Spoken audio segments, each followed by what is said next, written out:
नमस्कार, आप देख रहे हैं लाइव टेस्ट टीवी और मैं हूं आपके साथ अश्विनी भारद्वाज।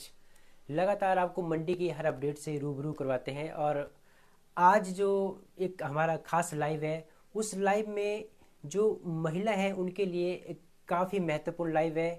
और इस लाइव में हम जानेंगे कि क्या सच में ही जो करवा चौथ होता है उससे जो पति है उनकी आयु बढ़ती है। इस बारे में हमारे साथ बातचीत के लिए मौजूद हैं पौराणिक शोधकर्ता गोपाल कपूर जी। बातचीत करते हैं इनसे कि करवा चौथ का क्या रोल पति की आयु में रहता है। सर, सबसे पहले तो आपका स्वागत है। नमस्कार जी। सर, जो पौराणिक अगर हम देखें इतिहास से या पौराणिक की बात करें तो क्या सच में सर जो करवा चौथ से पति की आयु बढ़ती है? देखिए, आज के युग में जो कम्युनिस्ट लोग हैं या भारतीय संस्कृति के विरोधी लोग हैं या जो भारतीय समाज में सनातन संस्कृति में जो हमारी पारिवारिक व्यवस्था है उसको जो तोड़ने का प्रयास कर रहे हैं, वो हर हमारे त्योहारों को बदनाम करने का कोई ना कोई तरीका ढूंढ लेते हैं। जैसे मैंने बहुत से वीडियोस ऐसे लोगों के देखे जिसमें वो कह रहे थे कि ये क्या मजाक है कि करवा चौथ का व्रत या हरियाली तीज इस प्रकार के व्रत करने से क्या पति की आयु बढ़ेगी। जी। ठीक है, तो मेरा कहना है उनको उन लोगों को ये है कि जरा इस चीज को उल्टे तरीके से सोच के देखें। मान लिया जी। आपकी पत्नी है, जी। आपकी पत्नी है या गर्लफ्रेंड है या कोई है जिससे आप जो आपसे प्रेम करती हो और आप उससे प्रेम करते हो, मान लो वो आपको धोखा दे दे, डिच कर दे, जी। तो क्या होगा? व्यक्ति डिप्रेशन में जाएगा, नशा करेगा, बीमार पड़ेगा या आत्महत्या तक कर सकता है। मतलब अगर स्त्री का प्रेम पुरुष को ना मिले जी। तो आयु तो कम हो जाएगी कि नहीं हो जाएगी उस तरीके से, अगर वो डिच कर दे। जी। तो ये संसार जो है, एक्शन और रिएक्शन इक्वल और अपोजिट है। जी।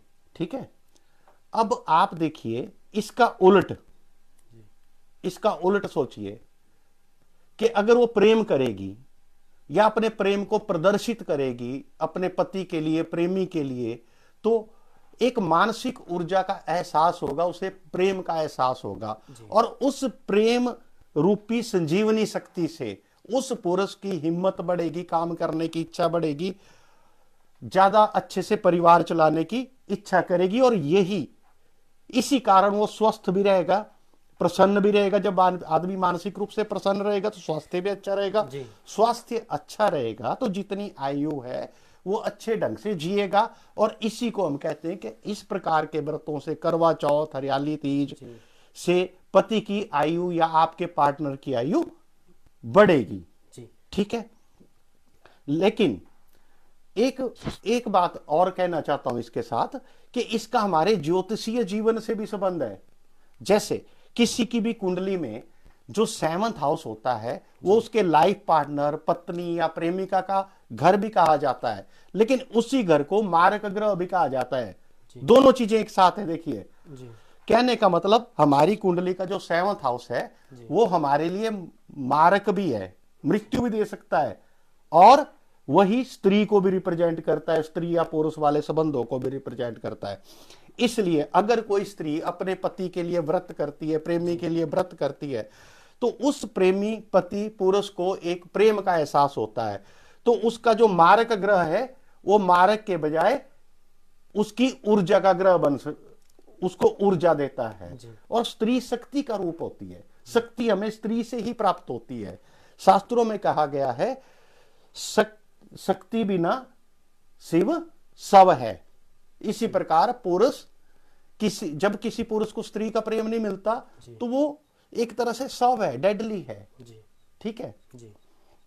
अगर सर बात करें, आप कह रहे हैं कि जो प्रेम स्त्री का है उससे जो पति की है, चाहे पुरुष की जो लंबी उम्र बढ़ती है या उसका सांसारिक सुख उसे मिलते हैं, क्या सर ये ठीक महिलाओं को बनता है कि पुरुषों के लिए क्या इसमें जिम्मेदारी बिल्कुल बनती है? बिल्कुल।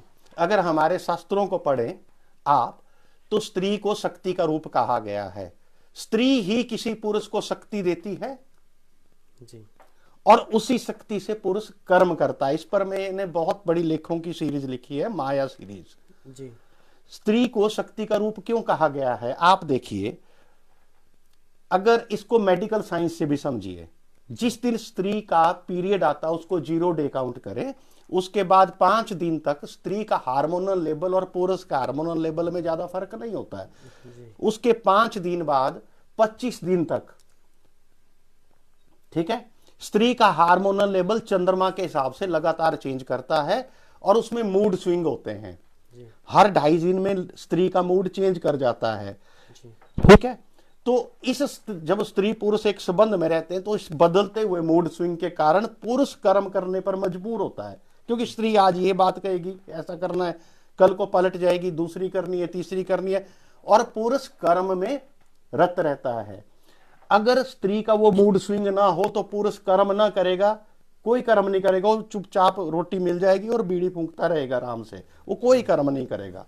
तो स्त्री का यही मेडिकल साइंस के हिसाब से भी, शक्ति के हिसाब से भी, इसी शक्ति से हमें कर्म करने की ऊर्जा मिलती है। और जब कोई शक्ति स्त्री पत्नी के रूप में, प्रेमिका के रूप में जब हमारे में प्रेम व्यक्त करती है किसी पूजा द्वारा या व्रत के द्वारा, ठीक है, तो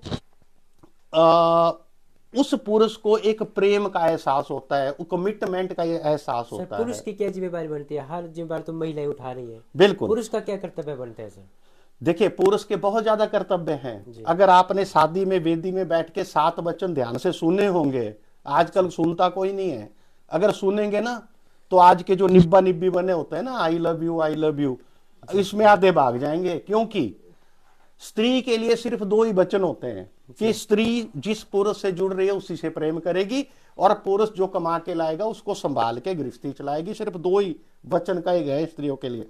बाकी सारी जिम्मेवारी इतनी इतनी सारी जिम्मेवारियां, पाप पुण्य, ये वो सारा कुछ पुरुष के सिर पे है। तो पुरुष की उस हिसाब से, अगर उन वचनों के हिसाब से देखें आप, तो इतनी ज्यादा जिम्मेवारियां हैं कि अगर कोई पुरुष को ध्यान से बता दिया जाए तो हाथ जोड़ के भाग खड़ा हो जाएगा। अगर कानूनी रूप से बात दे कर दिया जाए कि ये जिम्मेवारियां तुझे पूरी करनी है, तो वो बोलेगा मुझे नहीं करनी शादी, वो भाग लेगा। ठीक है सर, ज्योतिषी के आधार पर ये करवा चौथ किस तरह संबंध रखते हैं? ज्योतिषी के आधार पर, जैसे मैं पहले बता चुका हूं कि जो हमारे पत्नी वाला ग्रह होता है जी, 7वां हाउस का घर कुंडली, वो हमारा मारक भी कहलाता है, मृत्यु का भी कहलाता है। कहने का मतलब है, अगर वो घर अच्छा रखना है, किसी पुरुष को अगर स्वस्थ रहना है ज्योतिष के हिसाब से, फल मतलब उसको पॉजिटिव रखना है, उसकी लाइफ प्रोग्रेसिव रखनी है, तो उसका 7वां हाउस उसकी पत्नी के हाथों कंट्रोल होता है ज्योतिष में। तो 7वां घर मारक भी है और स्वर्ग भी है।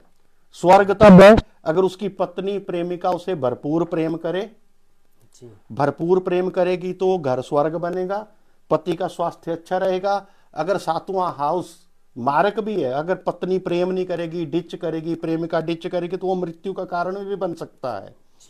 तो ये ज्योतिष से भी संबंध है। अगर किसी की कुंडली का 7वां घर बिगड़ा है, अगर उसको कोई स्त्री प्रेम करे तो उसका 7वां घर अच्छा हो जाएगा, उसका स्वास्थ्य अच्छा हो जाएगा, धन संपत्ति की स्थिति अच्छी हो जाएगी। जी, जो ये हमारे साथ गोपाल कपूर जी हैं, एक लाइव हमने जब आपदा हुई थी उस दौरान इनका किया था।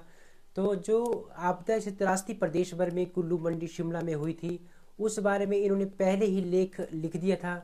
सर, अभी शीतलहर भी आना बाकी है और अभी पहाड़ों में बर्फबारी भी शुरू हो गई है, तो शीतलहर का क्या प्रकोप आने वाले दिनों में हिमाचल में रहेगा? देखिए, इस बार जो सर्दी है जी, वो बहुत भयंकर रूप से होने वाली है जी। जिन इलाकों में, प्लेन इलाकों में भी बर्फबारी होने की संभावना रहेगी इस सर्दियों में। जी, ठीक है, मतलब इस बार इतनी भयंकर सर्दी होगी, इतनी त्रासदी होगी जो किसी ने देखी नहीं होगी। इसलिए सभी से प्रार्थना है कि वो इस आने वाली सर्दियों में मतलब हर प्रकार की सावधानी रखे। त्रासदी का मतलब किस तरह से ले सर हम? जो शीतलहर में जैसे ग्लेशियर टूटना, जी, ठीक है, लैंडस्लाइड होना, या जरूरत से ज्यादा सर्दी होनी, इससे कारण बीमारियां तरह तरह के वो, ठीक है। जिस तरह सर आपने जब उस समय बताया था कि जो पहाड़ों के साथ छेड़खानी हो रही है, स्रोत बंद हो रहे हैं, इसी तरह शीतलहर में आप आपदा का भी यहाँ पर कहीं ना कहीं हवाला दे रहे हैं। तो इसमें क्या कारण रहेगा सर, जिसका भी समाधान हो सकते हैं? देखिए, वो तो भविष्य की बात है, उसके बारे में बाद में एक स्पेसिफिक किया जाए, क्योंकि अभी वो हमारा मेन कार्यक्रम करवा चौथ पर है। जी तो करवा चौथ के बारे में एक बताना चाहता हूँ जी कि एक एक चीज में इस बारे में और बताना चाहता जी हूँ जी कि एक मेडिकल टर्म में एक बीमारी है जिसको हम बोलते हैं, साइकोलॉजिकल बीमारी है, क्राइंग फॉर अटेंशन। जी हर व्यक्ति अपने लिए आकर्षण चाहता है किसी न किसी का। जी नेता लोग हैं, हीरो हीरोइन है, तरह तरह की नौटंकियां करेंगे, लोगों का ध्यान अपनी ओर खींचेंगे, जी क्योंकि हर व्यक्ति में एक चाहत होती है कि उसको अटेंशन मिले। जी हमारी सनातन संस्कृति में क्राइंग फॉर अटेंशन वाली बीमारी के लिए परिवार में ही व्यवस्था थी, परिवार में ही इलाज है। जैसे पत्नी पति के लिए व्रत करेगी, पूजा करेगी, पाठ करेगी, उसका ध्यान करेगी, प्रेम करेगी। तो वो जो क्राइंग फॉर अटेंशन की प्रॉब्लम है, वो हमारे परिवार व्यवस्था के अंदर ही सॉर्ट आउट हो जाती है। जी क्योंकि क्राइंग फॉर अटेंशन को छोटी बात मत समझिए। अगर किसी व्यक्ति को जीवन में ऐसे लगे कि उसकी ओर कोई ध्यान नहीं दे रहा, उससे के साथ कोई प्रेम नहीं कर रहा है, उसको जीरो महसूस हो जाए, तो वो डिप्रेशन की स्थिति में चला जाता है और वो आत्महत्या तक की स्थिति में पहुंच जाता है।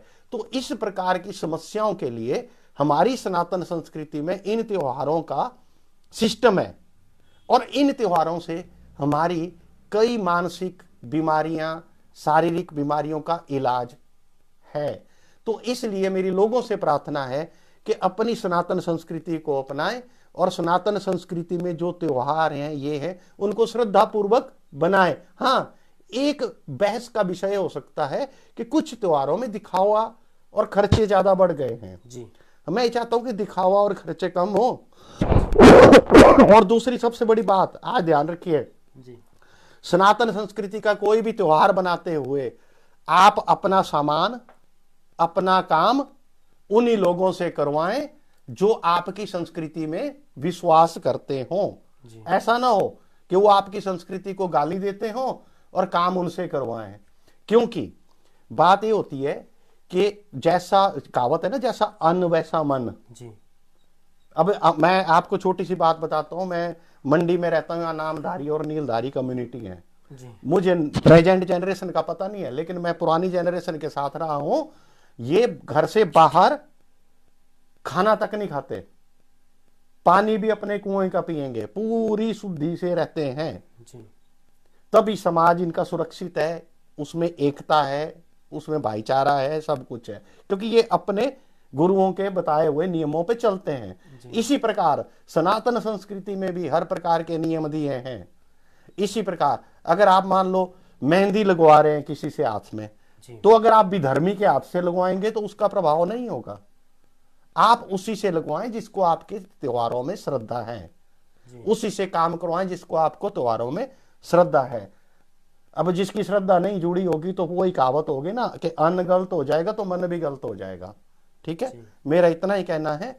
बाकी सर, धन्यवाद बातचीत के लिए। धन्यवाद जी। तो हमारे साथ पौराणिक ज्ञाता गोपाल कपूर जी से हमेशा से जो पौराणिक जो बात है वो हमारे माध्यम से जनता तक पहुंचाते हैं, और आज विशेष बात करवा चौथ के ऊपर उन्होंने की है। तो कहीं ना कहीं स्त्री और पुरुष दोनों का इसमें अहम रोल रहता है। तो इस तरह की तमाम खबर के लिए देखते रहे मंडी से लाइव टेस्ट टीवी में। अश्विन भारद्वाज, धन्यवाद।